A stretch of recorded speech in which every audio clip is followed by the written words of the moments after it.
welcome back to my channel. It's Christina with Read.Pray.Disney. Here in this channel, we like to talk all things Disney, from packing to planning to pins to books. So for today's video is a book video. Yeah. I am so happy to get back into the Kingdom of Enchantia. You guys have no idea.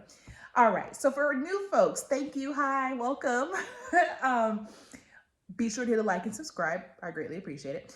But for my new folks that have not been on this Enchantian Forest journey with us, essentially, and y'all, I found out in this book, the series this is a part of is called The Forest of Good and Evil. So right now we have the Evil Queen, and then now we have the Glass Queen. Gena Showalter is our author, and if you're new to this channel, my last series of, not last, but one of the first books that I did a whole thing on was the Evil Queen, and that is the first story in this series.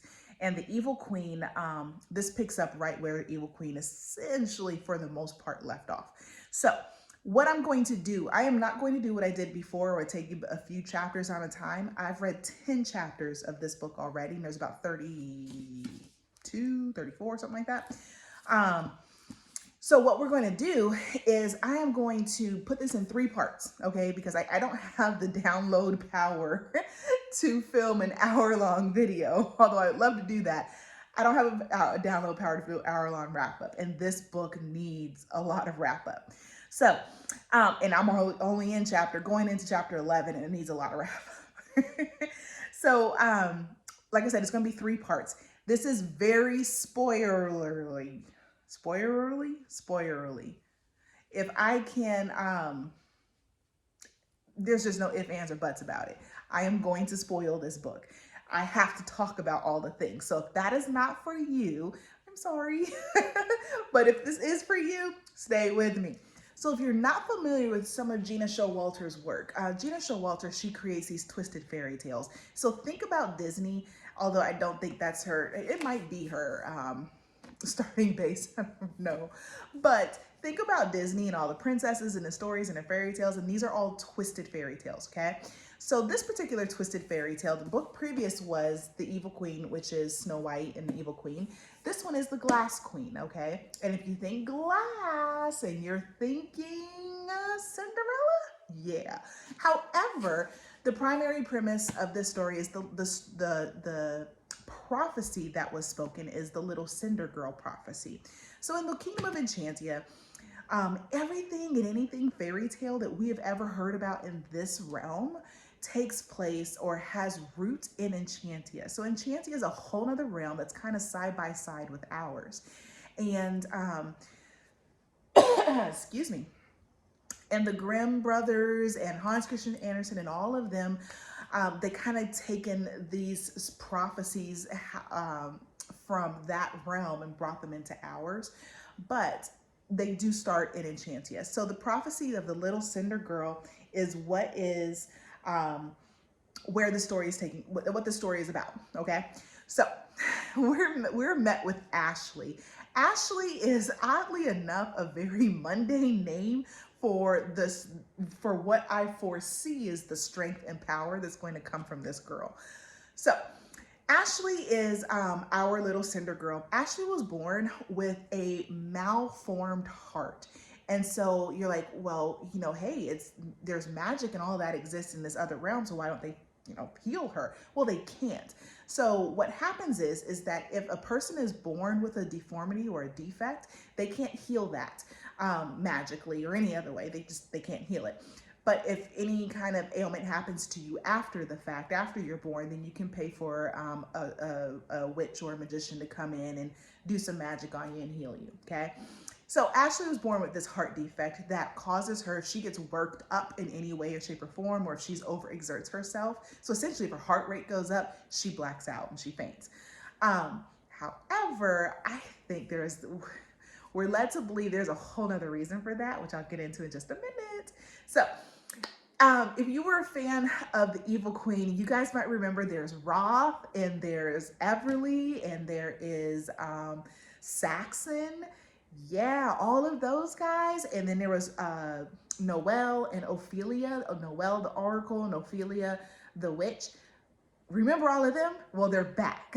Okay. So when Evil Queen left off, this story kind of takes place where within a couple of, if not a couple of years, maybe a year or so. Don't know quite, because I'm only 10 chapters in, so I don't know the timeline um, of when this story is picking up, but we already know that Roth and Everly are together, and now they're a part of this story. So this story focuses around Saxon, though. Remember, Saxon is an avian, so he's a winged creature. Not necessarily a creature, like he's human form. The only difference is that he has wings and he can fly just like all his other people. So Saxon is a crowned prince of Avion. And just for FYI, because she did add the same map again, which we need. So remember the kingdom, right? There is 4 realms, and then the Enchantian forest is shaped like, okay, the dust jacket's gotta come off, because I don't think we're gonna be able to work with that too much. Okay, so yeah, so we have the Azul dynasty, which is up here. Okay, if you notice, there are a bunch of islands. Not much is happening over here just yet. There is the province of Flor, which is where Ashley is born and raised, in Flor. Then there is Avion, the Empire of Sevion, not Avion, Sevion, and they're avian. Okay, these are the winged folks there. And then down here is the kingdom of Aria, which if you remember correctly, that is where Roth and all of them are from. Okay, so Ashley is born down here in Flor. And so we got to do a little backtrack, because Ashley's mother, okay, Ashley's mother is Roth's aunt. So you remember Roth from the last story, right? Ashley's mother, his father, King King Challen, the one who he wanted to kill all the apple babies, and he had the war magic and all of that, remember? So Challen and Ashley's mother are brother and sister, okay? So just that's how that's connected. So essentially, she's cousins with King Roth, Ashley. Just remember that. All right. Okay. I'm telling you, I swear, Gena Showalter's got to have like some sort of some sort of character map somewhere. Like, I think she has to have one, because there is no way. I couldn't keep up with all these characters, especially having to write for everybody. But anyway, so Ashley was born malformed, with a heart problem. And so the Little Cinder Girl prophecy, what we've learned is that when a prophecy isn't fulfilled the way destiny has intended it to be fulfilled, it will continue to repeat itself. And that is what's playing here, is the little Cinder Girl prophecy has been repeated, and now Ashley is the 3rd incarnation of this prophecy. The previous incarnation, or what they thought was the previous incarnation, was her father. Her father and her mother. Her father being the charming prince, and her mother being the dainty, Cinder Girl, essentially. And then there was another connection before that, which is really important, where it started. But just FYI, because that comes into play later. Okay. So Ashley was born with this heart defect, and she doesn't have any magic or anything like that. And so her dad, the king of Flor, wanted to take her and leave her in the forest for the Empress of the Forest. Y'all remember that's Everly now.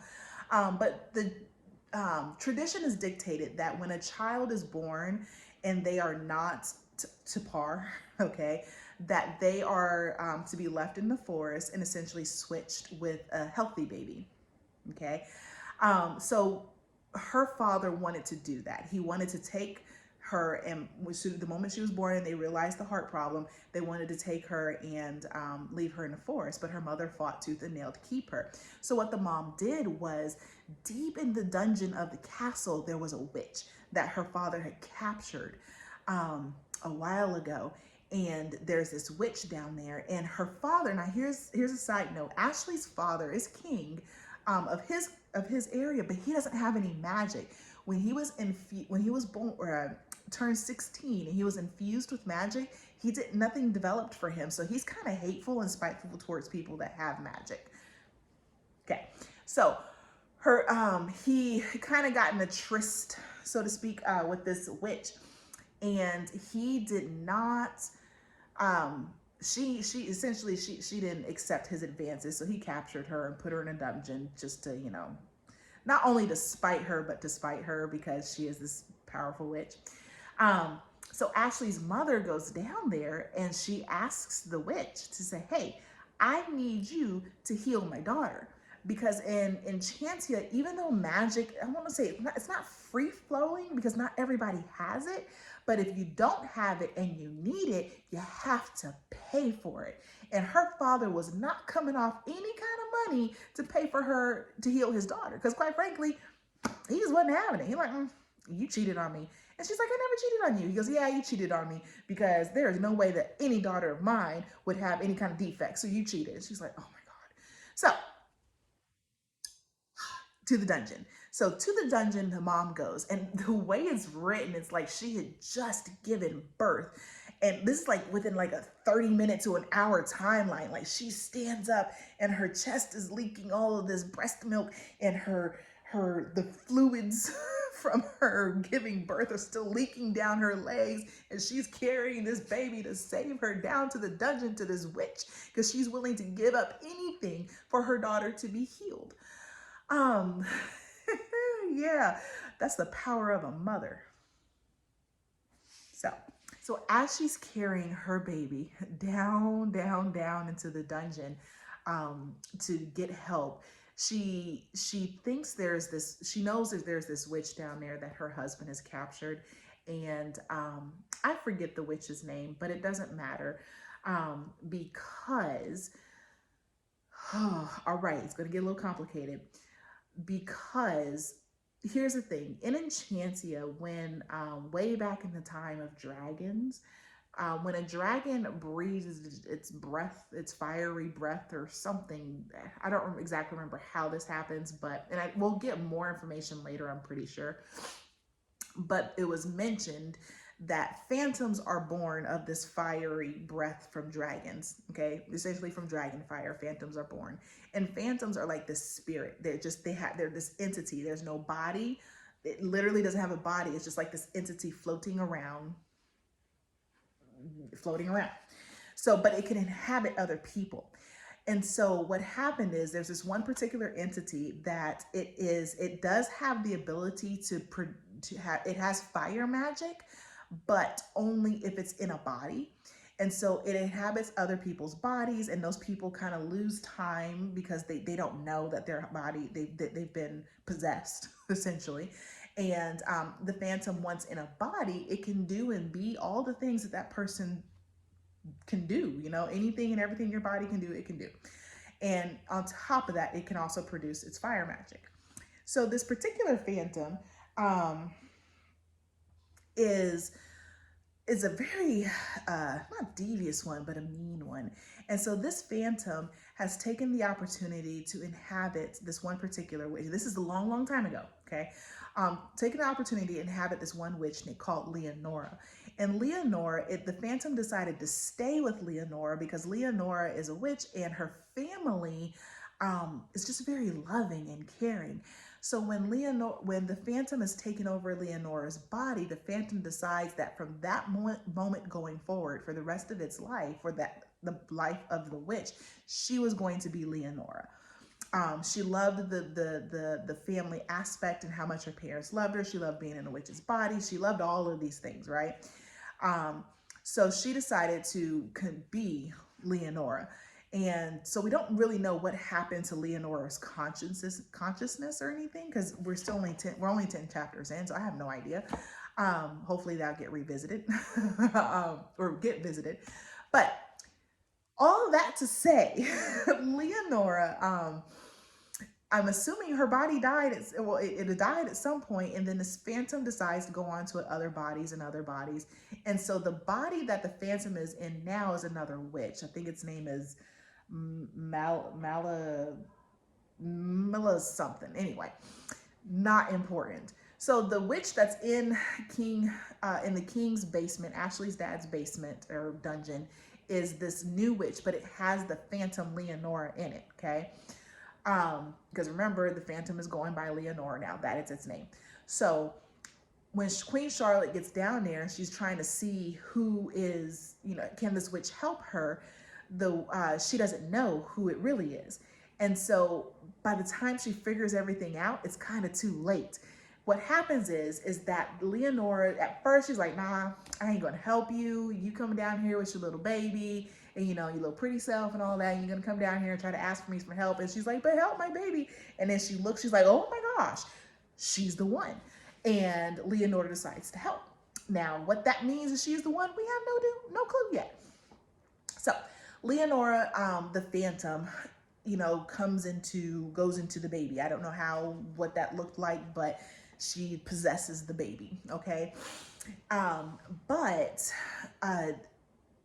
Queen Charlotte realizes what happened, and she is not happy about the mistake, but she is grateful that her baby is living.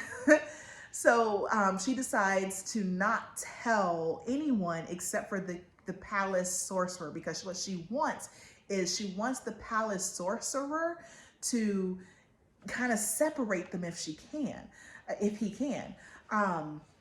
he can't, because Leonora is that strong. And then there's this prophecy that's in play. And so what he decides to do is kind of help build walls. He builds walls in Leonora and Ashley's mind. So where Ashley is not aware of Leonora, Leonora is aware of Ashley, but Ashley isn't aware of who is inside of her. Okay. That was a lot.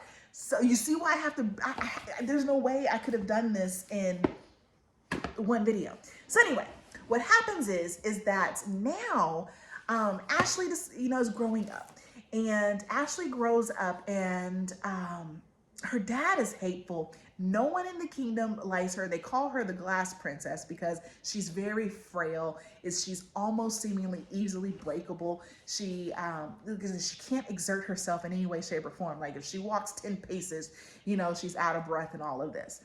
So Leonora's Phantom is keeping her alive, but not necessarily healed, which is odd. So hopefully they explain that later.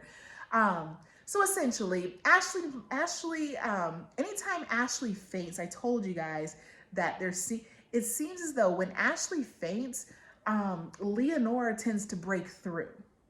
Now, I don't know if Leonora is causing Ashley to faint, or if Ashley fainting and she's unconscious, that allows the break in the wall for Leonora to come through. I'm not sure, because they haven't explained that just yet. But Ashley's mom dies. Remember, because in The Little Cinder Girl, the mother dies early. And so this is like Ashley's 14 when her mom dies. And we do find out that it is not Ashley, but Leonora that actually kills the mother and the sorcerer at the same time. And Ashley was unconscious through all this, because when she wakes up, her mother and the sorcerer is dead, and she's the only one alive. But it doesn't seem like anybody entered the room or anything like that. So no one knows, no one thinks it's Ashley. We find out later it's her.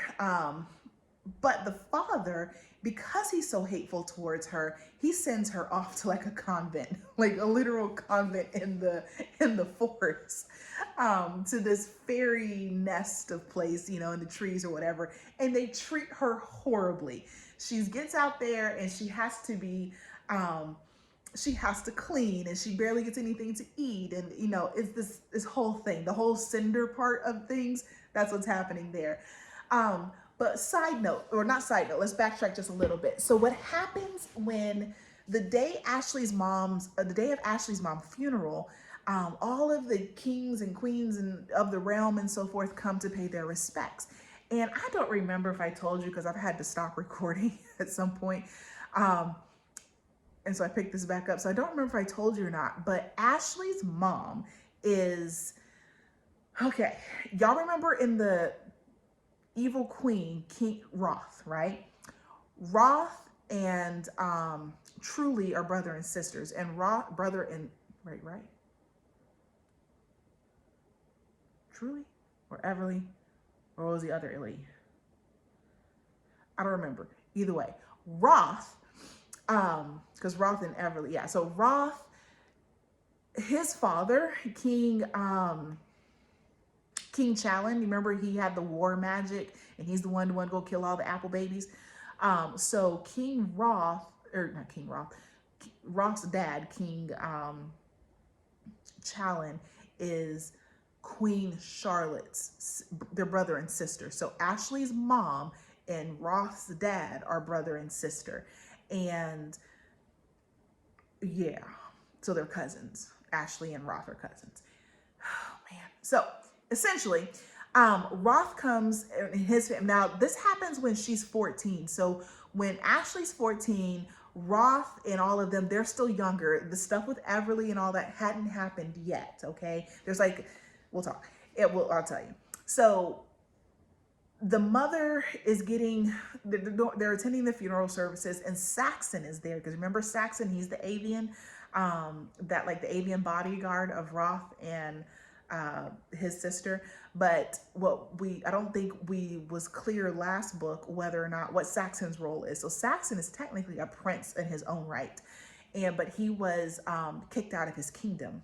So we find out more about that. So essentially this story is about Saxon and the Glass Queen. They're the Cinder Girl, and anyway, this is their fairy tale, or AKA prophecy.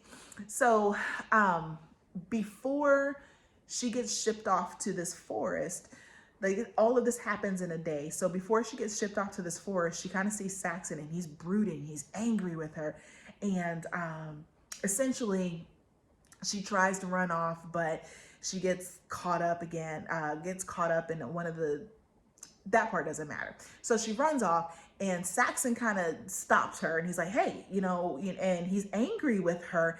And because she's winded from being excited, like there is emotion there that she can't connect with. And Saxon's feeling it too, but it's that love, that prophecy love, like we're meant to be together, we're destined together, but they're both fighting it. So Saxon, like I said, he approaches her, and she faints, and who comes out is Leonora, but we don't know that yet until later, but I'm telling you now anyway, because it doesn't matter. So Leonora comes out, and she has words with Saxon or whatever, and she tries to fire magic him, and so she burns him a little bit, and the flowers and stuff around. And then the king comes, her father comes, and he's like, what has happened? And Saxon's like, she has, because Saxon doesn't know that Leonora and Ashley, Saxon doesn't know that Ashley doesn't know that Leonora is living in her body. He thinks that she knows, but he doesn't, or she doesn't. They don't know that. So, like Saxon knows it, but Ashley doesn't. Oh, Lord, it gets so complicated. I'm so sorry. So the father, he comes in, he's like, I don't believe you're doing this. And he hates his daughter anyway. And so he sends her off he's like, that's it. You have burned essentially an avian, and avians, they take things seriously. And he's just itching for a reason. He was going to send her anyway the next day, but instead he packs her up and sends her off to the forest, the convent in the forest. I'm calling it a convent. They don't call it that. They call it something else, but I don't remember, but essentially it's still a convent. They send her off to the forest. So while she's in the forest, like, she's treated horribly, right? So 3 years have passed. She is now, was 17. She's now 17. And within those 3 years, the evil queen has taken place. Okay, so that whole storyline of the evil queen, and Ashley doesn't know anything that's happening because she's in the middle of the forest with these forest fairies and all that. So she's not getting any kind of news. So fast forward 3 years, and Ophelia, the witch from our last story, comes to gather up Ashley from the forest and says, your father needs you. And Ashley's like, oh my gosh, she's excited. Like, she knows her dad doesn't love her, but she still loves him, and she's fighting with that. But she's just excited to be going back to court and going back. She thinks she's going home, but instead Ophelia takes her to Sevion. And Ashley's like, why the heck I'm in Sevion? So come to find out, during all of everything, Ashley's father, he got remarried, and he has two stepdaughters. Okay. And he's treating them like royalty and everything, right? So the new stepmother's down in Floor, running Floor, while he is up in Sevion. And he is trying to, like, at some point, her dad has tried to take over and wants Sevion for himself. He essentially wants to rule all of Enchantia because he's like that kind of crazy guy. But he's in Sevion, and he's trying to, for the most part, make amends. And so what he's going to do is not auction off, but essentially is an auction one of the daughters to whatever champion, that could win this battle that he has going on. Just like, those championship games, like you go fight to the death and the last man standing gets to wed the princess. Okay. But Saxon, we're going to put a pin in everything and talk about Saxon's backstory. So Saxon, throughout all of this, Saxon he has been reincarnated. He is technically, so remember I told you the backstory of Leonora, that she's essentially a phantom that has been inhabited. She is the phantom that inhabited Leonora. So Saxon, the original prophecy of the little Cinder Girl was originally with Saxon, but his name was something the Conqueror. I don't remember, but he was some horrible, horrible king. And he essentially attacked the village that Leonora and her family were in. And, but he let them be because he saw her, and like, it was kind of an instant fall in love kind of thing. And she felt the same way. And so he takes her and he flies off to be with her, but he never marries her. He never makes her queen, because Leonora, the phantom that is Leonora, is very volatile. She's almost petty, like she's angry, she's upset. So we're learning more and more about their story. So essentially, I told you guys, remember in Enchantia, if a prophecy is not fulfilled, it's set to repeat itself. And so what happens is that every few generations or so, there is a reincarnation of the same story. And it's always Saxon, or because he is a reincarnation of his past lives. And he remembers, it takes time, but he eventually remembers who he is. And he has all the memories and the feelings.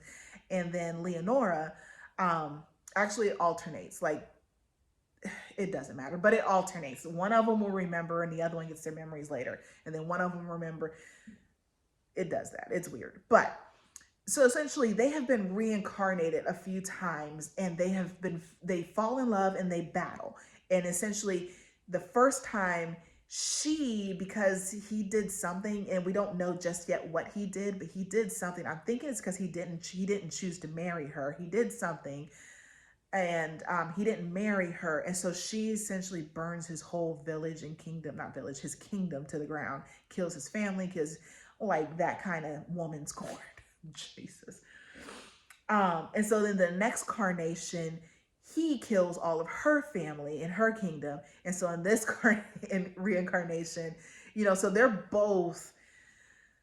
So Saxon, he's the one who remembers all of this. So essentially he was kicked out of his kingdom because that prophecy was told, and his family realized who he was a reincarnation of, and they didn't want any part of it. So they kicked him out of the kingdom. And that's when he found Roth and his family, and they took him in, and so he's always been a prince. But now Saxon's father has died, and he has a mother and a sister, and technically it is Saxon's job to become king now. And so that is what we're into, is that after the whole thing with Roth and the Evil Queen happens, Saxon's back home trying to take care of business and trying to make sure that he gets his people in line and so forth to become king. So,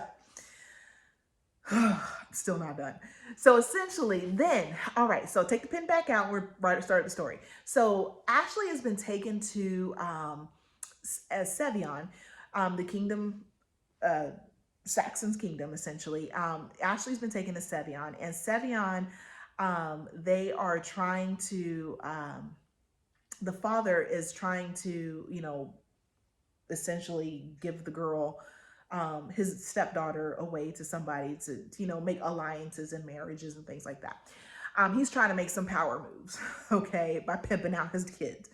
So he called back Ashley because he's still trying to pay penance, because essentially if you harm or fault or go against an avian, they take their revenge out tenfold, right? Like if you punch them in the arm, they're gonna kick you in your eyeball, I guess.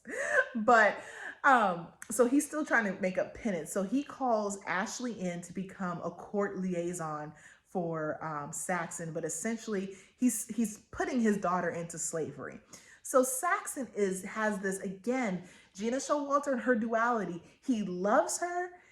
There's like this deep founded love for Ashley by herself,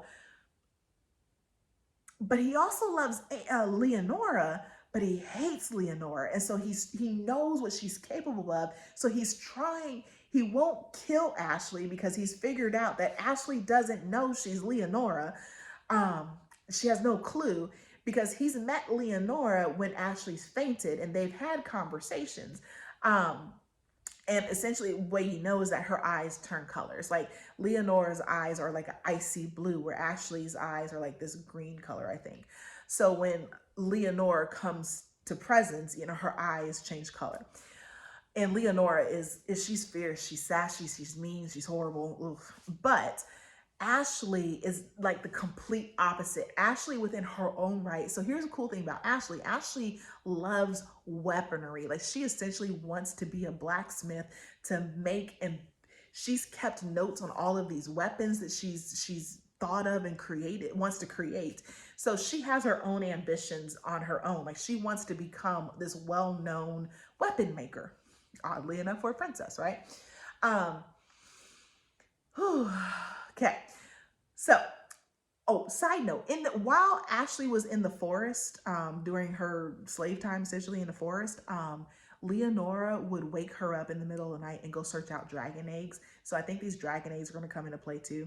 But anyway, so Ashley has these dragon eggs that Leonora has found. But anyway, so that'll come play later. So essentially, all the things are happening. We get Everly back, but Everly's using her illusion magic because she's making Ashley think she's Eve, an avian. Okay, so Everly's back, Roth is back. Like I said, Noelle, Ophelia. So essentially, Saxon is taking part in this whole championship thing, but again, true to form, Ophelia and Noelle have their own plan going because Noelle has had these whole prophecy things. Remember, Noelle's an oracle, and she's an apple baby, so she has this really powerful oracle magic, which means she can see the future. And so Noelle's pulling strings again, in a good way, but not giving out all the deets. We don't know all the details and ins and out of what's happening. So that in itself is causing problems. Because there's this miscommunication of who actually Eve is, because they don't, and Ophelia and Noelle, no one's being very clear. No one's putting it out on the table and say, look, Ashley, these are the things that we know. These are the things we need you to do. None of that's happening, or else we wouldn't have a story, right? So you got to have all these miscommunications. So essentially, Ashley and Roth at this point, Roth, he's doing his part into this whole war games thing, and he's in there kicking butt and all of that. And he and Ashley have this tit for tat thing, right? They keep going back and forth. Ashley's a smart girl, and he's falling in love with her, and she's falling in love with him, but neither one of them want to face it, right? And Saxon, he's starting to let her know a little bit about who Leonora is, and Ashley's still not believing that she is a part of this. She thinks that she could probably either get rid of Leonora, or like she doesn't feel that she's possessed, but why would she, right? Um, so that's essentially the gist right now. And where we're at is that there is this sorcerer who, remember I told you way back in the beginning, the day that Ashley's mom, Queen Charlotte, died, there was also a sorcerer, the palace sorcerer. Well, he had a son, and his son is a greedy little something, like a greedy little SOB, right? He's bad. And so essentially, his father was a good guy. Like, he was trying to help Queen Charlotte. He was trying to help keep Leonora and Ashley separated to the best of his ability or whatever. But his son never, his son is just a bad person, and he's come back into play. He's now also in Sevion, and he has his eye on trying to win trying to, gain clout. And so he knows the whole thing behind Leonora more than anybody else at this point, because he read through his father's journals and then burned them all. So he's the only one that really and truly knows what kind of elixirs his father was giving Ashley, and what kind of things are happening with Ashley. This sorcerer knows that. What is his name? Melvin? Melvis? Something. Anyway, so we're at the point now where he and Ashley are conversing and trying to figure out, she's a good person, but she could be a little, not dumb, but just she doesn't want to believe the bad in people, but she's starting to see how he might be a key player in trying to figure out what's going on with her backstory. So, said all that to say, there's a lot of players back on the board. The story is really good, but as always, Gena Showalter, she weaves things in and out, and you're like, oh my gosh, it is so hard to keep all these people in place. That's why I had to stop at chapter 10. It's like, look, I gotta tell y'all now before I forget everything. And I know there's probably some pieces that I left off. I'm pretty sure. I know there is. But I just can't. It's just so much. So much. Whew. Okay. So that is part 1 of this 3-part series. So stay tuned for the rest. I am just so excited to go through this with you guys.